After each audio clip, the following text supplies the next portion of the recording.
Hello everyone, ಯಾವಾಗ್ಲೂ ಒಂದೇ ತರ ರೊಟ್ಟಿ ಚಪಾತಿ ಪೂರಿ ಮಾಡ್ತಿದ್ದವ್ರಿಗೆ ಇದೊಂದು ಹೊಸ ಡಿಶ್ ಅಂತಾನೆ ಹೇಳ್ಬೋದು.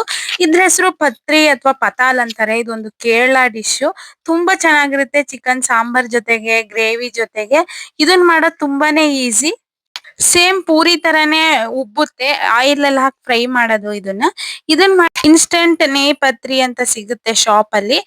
ಇದ್ರಲ್ಲಿ ಅಕ್ಕಿ ಹಿಟ್ಟು ಮತ್ತೆ ಜೀರಿಗೆ, ಕೊಕೊನಟ್ ಪೌಡರ್ ಮತ್ತೆ ಸ್ವಲ್ಪ ಆನಿಯನ್ ನ ಡ್ರೈ ಮಾಡಿ ಮಿಕ್ಸ್ ಮಾಡಿರ್ತಾರೆ. ಈ ಪೌಡರ್ ರೆಡಿಮೇಡ್ ಸಿಗುತ್ತೆ, ಮನೇಲೆ ಬೇಕಿದ್ರೆ ಮಾಡ್ಕೋಬಹುದು. ನೆಕ್ಸ್ಟ್ ಟೈಮ್ ವಿಡಿಯೋದಲ್ಲಿ ಮನೇಲೆ ಪೌಡರ್ ಮಾಡಿ ಹೇಗೆ ಇದನ್ನ ಮಾಡೋದು ಅಂತ ತೋರಿಸ್ತೀನಿ.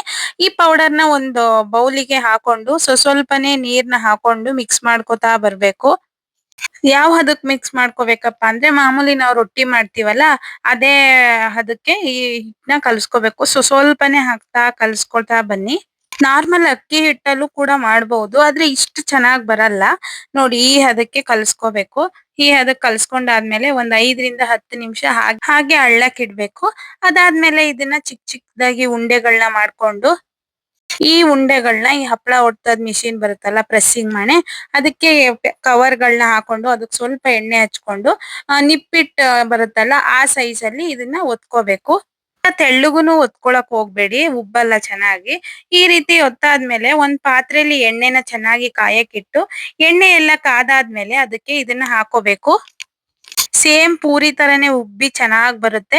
ಎರಡೂ ಸೈಡು ಚೆನ್ನಾಗಿ ಬೇಯಿಸ್ಕೋಬೇಕು. ಸ್ವಲ್ಪ ಗೋಲ್ಡನ್ ಕಲರ್ ಬರುತ್ತಲ್ಲ ಅಲ್ಲಿ ತನಕ ಚೆನ್ನಾಗಿ ಬೇಯಿಸ್ಕೊಂಡ್ರೆ ಆಗಿರುತ್ತೆ ತಿನ್ನಕ್ಕೆ taste.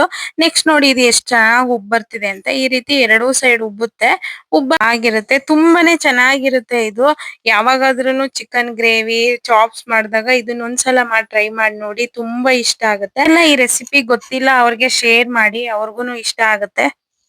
Thank you for watching.